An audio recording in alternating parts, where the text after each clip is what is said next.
अरे पहले ताली ना, सारी सुना बवाल हो जाई। अरे पहले ताली ना, सारी सुना बवाल हो जाई।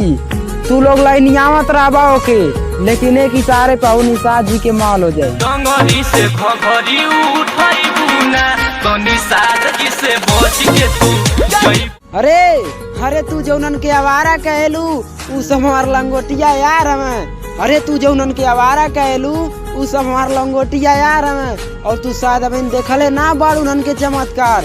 अरे उन्हन के वजह से तुहार भाईवा हमके देख के कहेला जीजा जी नमस्कार। जीजा लगबो पर कैसे हाथ छोड़ी साथ हो। अरे कुछ करे के बाद देश खातिर करा, का रखल बा गाँव के गुंडागर्दी में।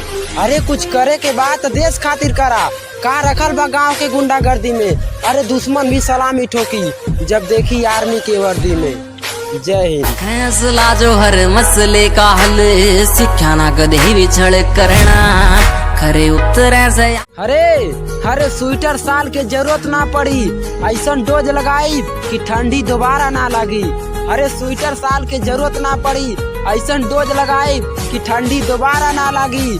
और महीना में 4 दिन मिलबू निषाद जी से, तब और ठंडी जाड़ा ना लगी। ओढ़ना बिछावना राख दूरे सारी आई के, कोरा में समाजा भूल जा। अरे हमके कहेलू कि बनल बाप के बिगड़ल औलाद हवा तू, तो सुना।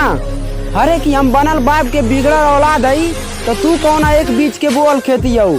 अरे कि हम बनल बाप के बिगड़ल औलाद हई, तो तू कौन एक बीच के बोल खेती हऊ।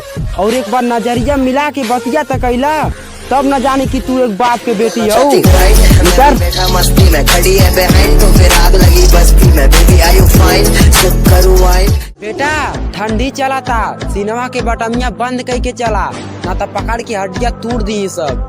बेटा ठंडी चला था, सिनेमा के बटमिया बंद करके चला, ना तो पकड़ के हड्डियाँ तोड़ दी सब। इ निषादे के टोला है, हथवा गोड़वा मोड़ के पिछवाड़वा में हूर दी सब।